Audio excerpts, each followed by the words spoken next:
Dans cette vidéo, je vais vous montrer comment on est capable de pouvoir mettre en place une petite horloge sur sa page web en utilisant le JavaScript. Allez, donc ici, on va installer l'heure en JavaScript sur notre page web. Déjà, on va créer une boîte div et puis on va lui donner l'identifiant clock. Voilà, c'est fini pour le HTML. Au niveau CSS, on va donner une petite ambiance, on va aller chercher notre sélecteur body, on va lui dire toi tu auras un background color en ECF0F1.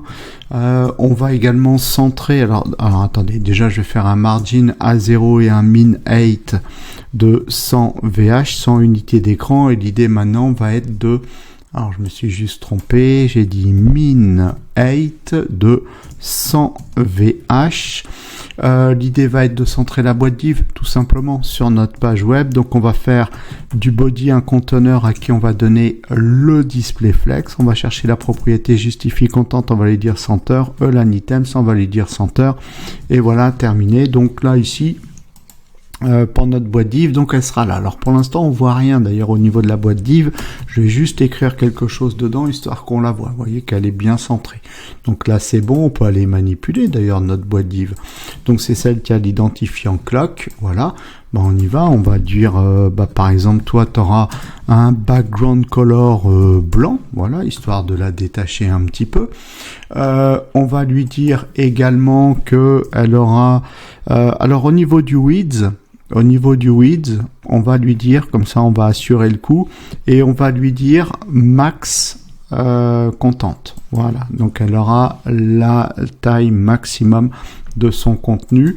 Au niveau du padding, pour faire une petite marge intérieure, on va dire 5 pixels haut et bas, et puis 20 pixels sur les côtés. Voilà, donc là ici, hop, voilà. On va écrire plus gros dedans aussi. On pourrait faire un font size et je sais pas, on va dire 2 rem. Un font weight également pour l'empattement, on va mettre à 500. Et puis un font family. Voilà, et on va chercher par exemple du courrier. Hop, voilà, courrier new.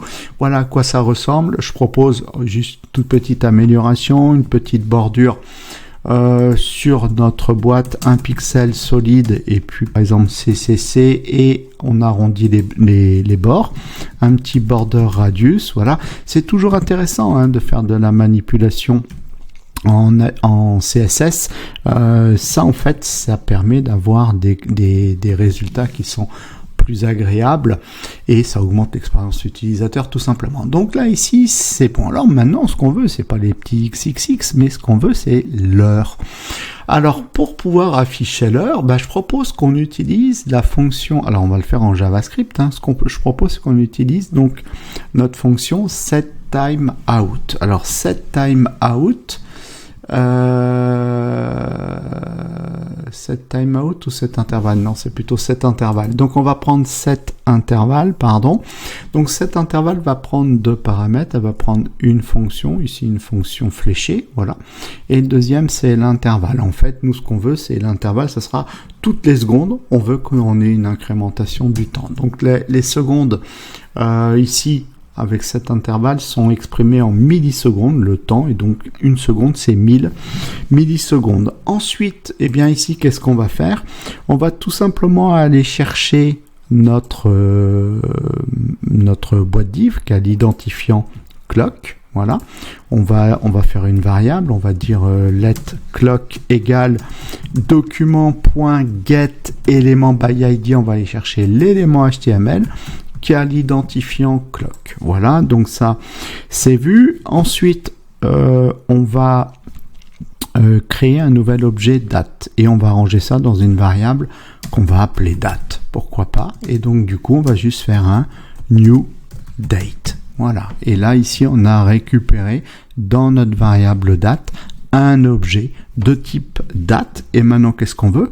On veut écrire dans la boîte div qui a l'identifiant clock, donc elle est rangée dans la variable clock, et on va lui dire inner text. On va faire du texte, on va pas faire du HTML, et on va lui dire donc date, donc là ici notre variable date qui va nous permettre de pouvoir accéder à la fonction toLocalDateString, et voilà, et ça va nous retourner l'heure au format local.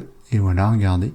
Alors attendez, c'est pas toLocalDateString, c'est pas la date qu'on veut récupérer, c'est le temps, c'est toLocalTimeString. Voilà, et là ici, on récupère, voilà, l'heure qu'il y a. Alors je peux enlever le petit XXX que j'avais mis temporairement, c'était juste pour créer la boîte, mais la boîte est créée.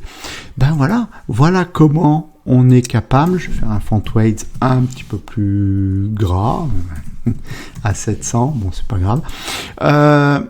Voilà comment on est capable de pouvoir mettre en place l'horaire. Alors je précise tout de suite que l'horaire qui est affiché là, c'est l'horaire qu'il y a sur ma machine. On est sur du local, donc ici c'est bien marqué toLocalTimeString. Ça ne vient pas d'un serveur, pour que ça vienne d'un serveur, et il ne faut pas utiliser JavaScript, mais il faut utiliser le langage PHP. Vidéo terminée, un petit pouce vers le haut, n'hésitez pas à vous abonner et à activer la cloche pour être prévenu lorsque je sortirai une nouvelle vidéo.